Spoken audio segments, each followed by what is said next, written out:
Undercurrent is memoir. It's my first memoir. Might be my last, who knows? Might be the first of many. It was a brilliant experience writing it, but it's a memoir of poverty, nature, and resilience. And it's about growing up in Cornwall, where I am today. Growing up in poverty in a very rural, very isolated village on the south coast. The reason I wrote this book is because of being Cornish, being a Cornish writer. I find that a lot of people think of Cornwall as beautiful, which it is, idyllic, a place where you holiday. But for us who live here, we have a lot of poverty. We've got one of the worst poverty problems, homelessness problems in the UK. We have for a long time, pre-pandemic, pre-Brexit. And I think I wanted to just kind of show that other side to Cornwall. And I used my childhood growing up in a flat and then in a council house. So it's a kind of a route that other people don't realise. And I had a lot of problems in my childhood. My dad was very violent. So I went through that kind of experience, and my mother having to work every job in the village to survive, and for us to survive and thrive. And she used a lot of nature for us. The things that were free, I suppose, like food for free, finding out about nature, reading, going to the local, the twice a month mobile library to get books because we couldn't afford books ourselves. Jumble sales, getting books and things like that really kind of set me on a course as a writer, and became the writer I am today, which was just always walking out on the cliffs, going out on the beach and finding ways to make sense of my environment and what I was going through as a child with a lot of trauma, which kind of carried through into my teens, using nature and writing as a way to kind of make sense of what was going on around me, and also my passion for writing and my passion to become a writer, really. So that's really Undercurrent. It's a route from first memories, which are like 4 or 5 years old, up to 18, 19 when I left the village, because a lot of us in Cornwall have to leave. A lot of people who live in rural areas anyway, you've come to that moment where you have to say, right, okay, I want more from life. And when there's no opportunities and you have no money, you have to come to that moment. So that's where the book is. It's my journey from childhood into adulthood, and my passion for writing and my drive for writing in order to, so I had to kind of to get out. So that's the resilient part, I suppose. So yeah, Undercurrent, a memoir of poverty, nature, and resilience. So first cultural experience for me, it was many small moments, I think. My mum was an artist when she got the time, and she was always just little drawings on the kind of the back of your jotter or the back of the cornflakes packet, an incredible, beautiful design-led kind of art. So I had art always around me, and also music playing. I learned to play tiny little toy mandolin when I was like 4 or 5. It's little kind of moments of culture that I had around me, because people would always be talking about art or drawing, or you'd sit around a bonfire on the beach and people would be playing music. You would always have guitars, and so for me, culture was there. It was art. It was music. It was a kind of those kind of exciting mini moments, I suppose. But for me, my first kind of moment was at secondary school, when we had a school trip, because I did art at school, and we went to Barbara Hepworth Museum and in St Ives. And if anyone who's been to the Barbara Hepworth Museum, it's her garden, it's her working garden, it's her studio. So when you go there, you are just immersed in nature. You've got the sea crashing up behind you, and you've just got these incredible sculptures. I actually have a picture that I have on my wall, which is of a Barbara Hepworth sculpture. If I can just put that in shot. There it is. And it's called, let me see, it's called Fayug 2, which I didn't know the name of it, but it's it's not one of her most famous ones, but for me as a child, who was a young teen, it was something that really changed my mind culturally, because it was art, and it was something that was like, I always thought of art as being untouched. You can't touch it. It's in museums, you see it on telly and in galleries. And what this sculpture did for me was that I could actually touch that sculpture. And we were all allowed to, in those days, before it became Tate, you were allowed to put your hands on these sculptures and really feel the shape and the movement and the body and the dance of this piece of art. So for me, that was my one big cultural experience that just blew my mind, because it was somebody famous, a famous artist, a famous sculptor, who worked in Cornwall, who was there, who was somebody who allowed, wanted people to get in touch and really touch her work. It's a shame now that Tate don't let people kind of, have a little touch, because she always said that was the whole point of sculpture, was it was using not just all the senses, but the sense of touch as well, which is so important with sculpture. So that was really like a mind-blowing cultural experience for me. And it was the first one. And that got me really into kind of to sculpture and to that kind of the 3D art, I suppose.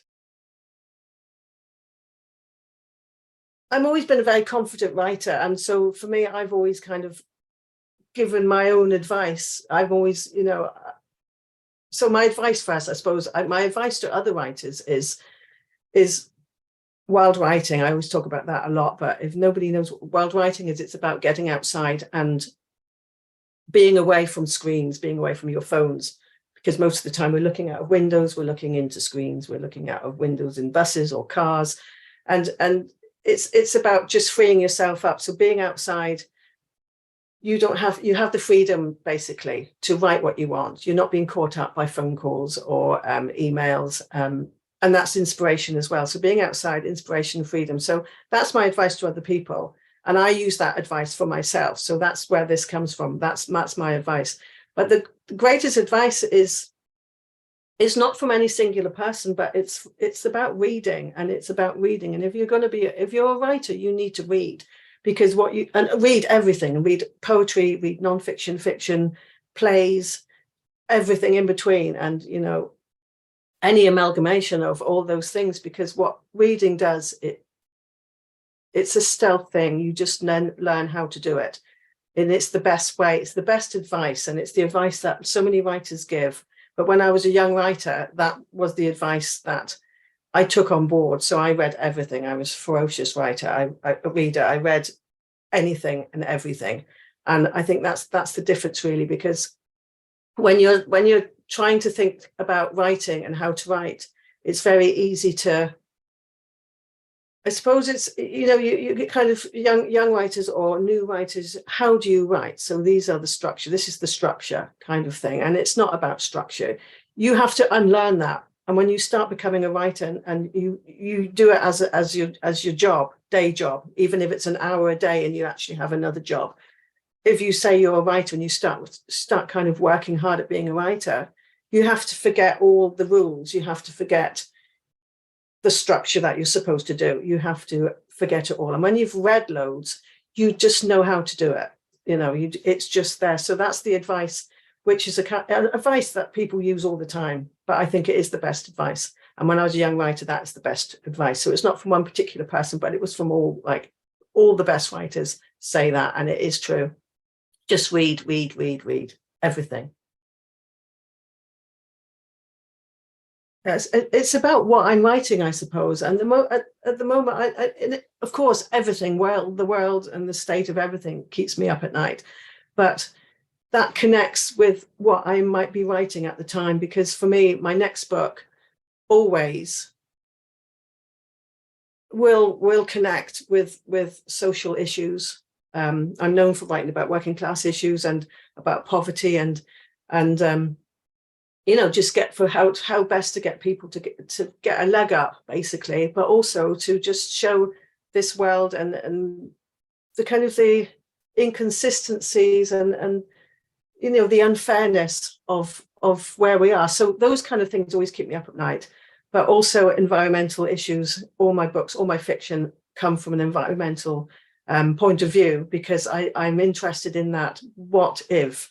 I call it justopia because it's almost like something has just happened or it's just about to happen. So it's not quite dystopia, but it's that time in between. So those things keep me up at night, but in relation to what I'm writing. So if it's nonfiction, if it's fiction, I don't just want to write in a love story or whatever. I mean, everyone can write what they like, but for me, it has to have some meaning. Otherwise, I just think, well, what's the point?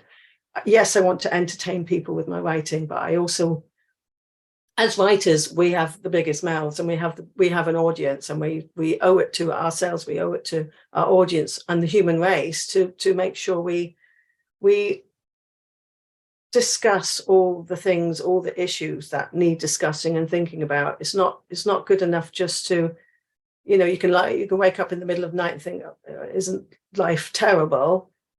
And, you know, you can fill the gap where you want it, you know, it's Brexit or environmental or the government or, but for me, it's about now, what can I do?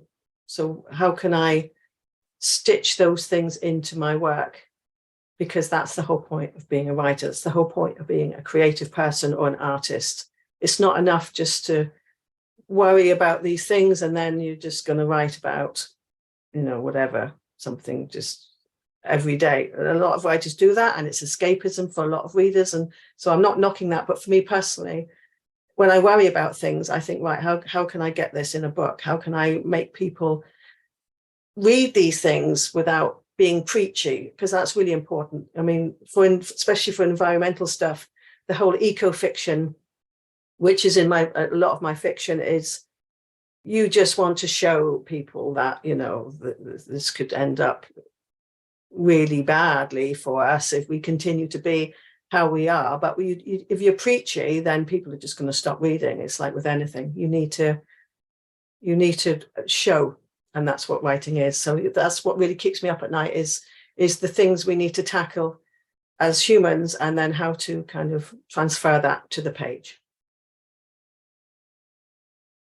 What makes me hopeful is just us, human race. I think I love people. I love talking to people. I love writing about people, creating characters. But I think as people, we just are lovely and we are loving. And even though things go wrong and things keep going wrong, and there are some people who are driven by things other than love. So sometimes people are selfish, or they are, you know, they're angry, and, you know, there's